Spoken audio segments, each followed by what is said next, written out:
Hi, everyone. Let me start with this. Clarity is not a soft skill. It is one of the things that protects your time as a leader. It sharpens your decisions and keeps your projects moving when the pressure hits. I have led and advised 3 billion plus infrastructure projects and in energy sector at the same time. I have seen when projects slip, it's not because people are lazy and the technology is broken. It is mainly because decision making gets foggy and no one notices it until it's too late.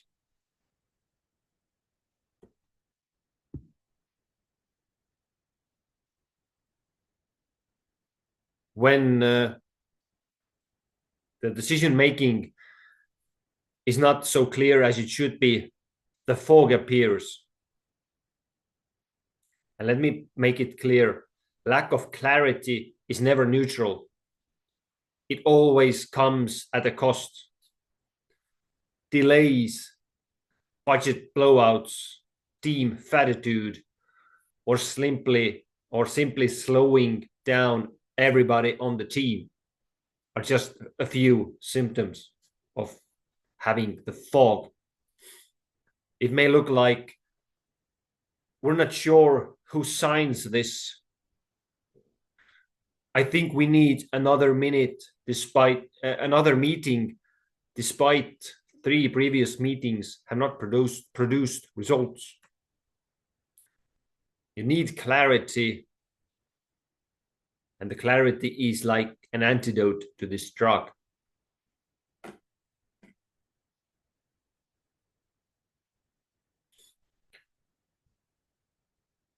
Clarity does not mean certainty. You will never have the perfect data to make a decision. This is life. But you are able to create an alignment. One of my former clients, who was a program director for a 600 million project, he was stuck in a vendor decision, not because of lack of data, but because all 5 C-level executives interpreted the risk differently. They had their own ways. We sat down and used this powerful 4 questions technique. We asked, what are we really deciding here? What is the thing that needs a decision? The second point, what is the minimum information we actually need to make that decision? The third one, what trade-offs are acceptable? What are the things we can live by? What are the things our business can take? And the fourth one, the last one, who actually makes the call and by when? When we had done this exercise, we did thorough discussion behind it. They signed the contract 6 days later. The movement was restored.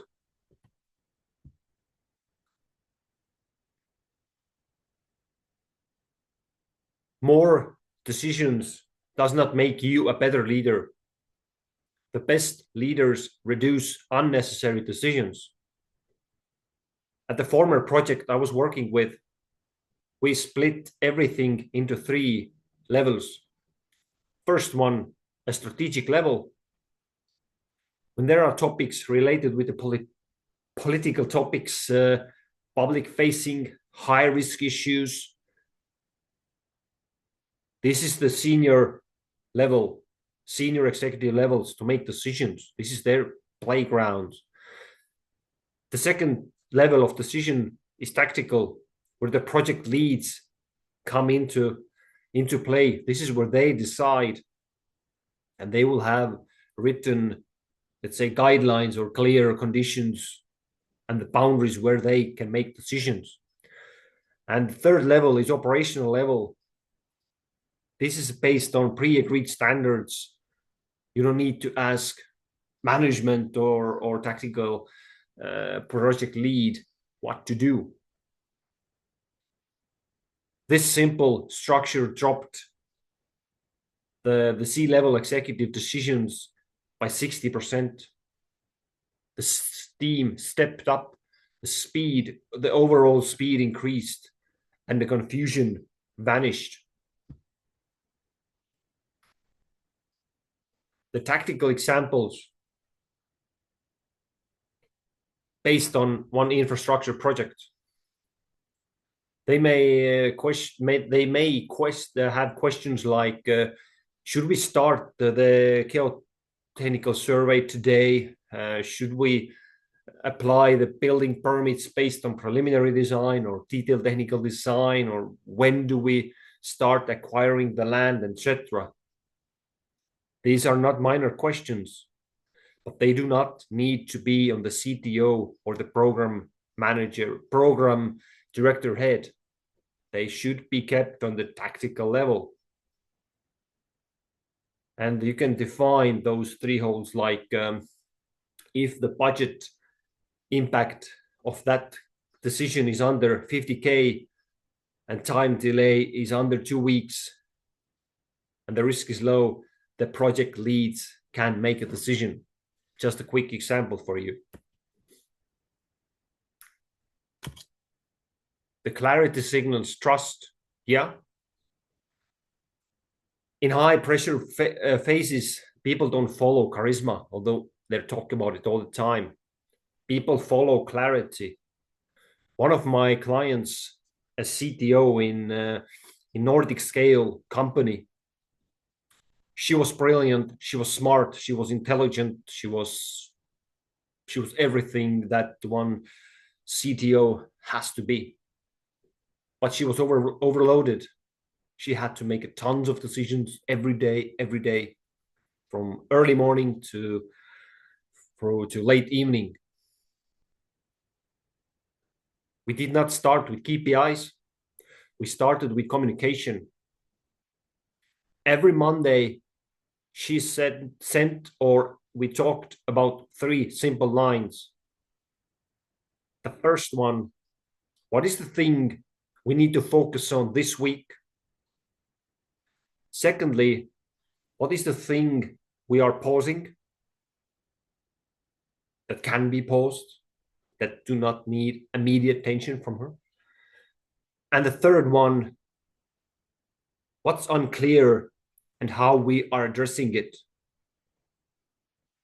Within 3 weeks, her confidence, delivery of confidence jumped over 20%. Clear person beats a clever person.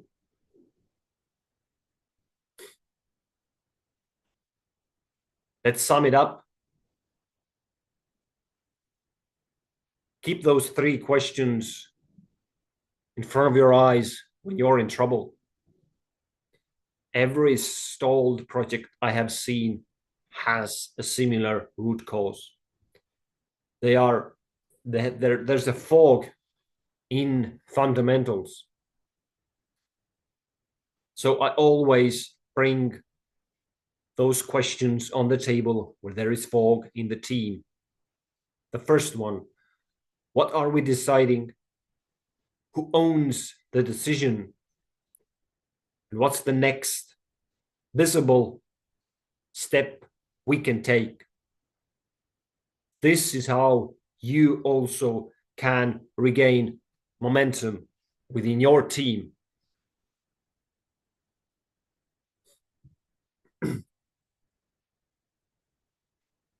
Hopefully, this was helpful for you. Of course, the topic is a lot wider than I was able to provide you with this video, but hopefully it will give you some insights, some ideas that your intense schedule can be reduced, the lessons, the lessons, the levels of decisions can be made clearer. So every decision does not need to come from the CEO or in general C-level. People can make their own decisions. By that, the organization will be more effective, get better results, faster results, and of course, it is profit friendly. If you are having problems, if there is anything that you found interesting and you have a real problem for yourself, book a free 40-minute call with me. Let's see what you're up against and let's see what we can do about it. Thank you for watching and stay tuned for another videos. Thank you.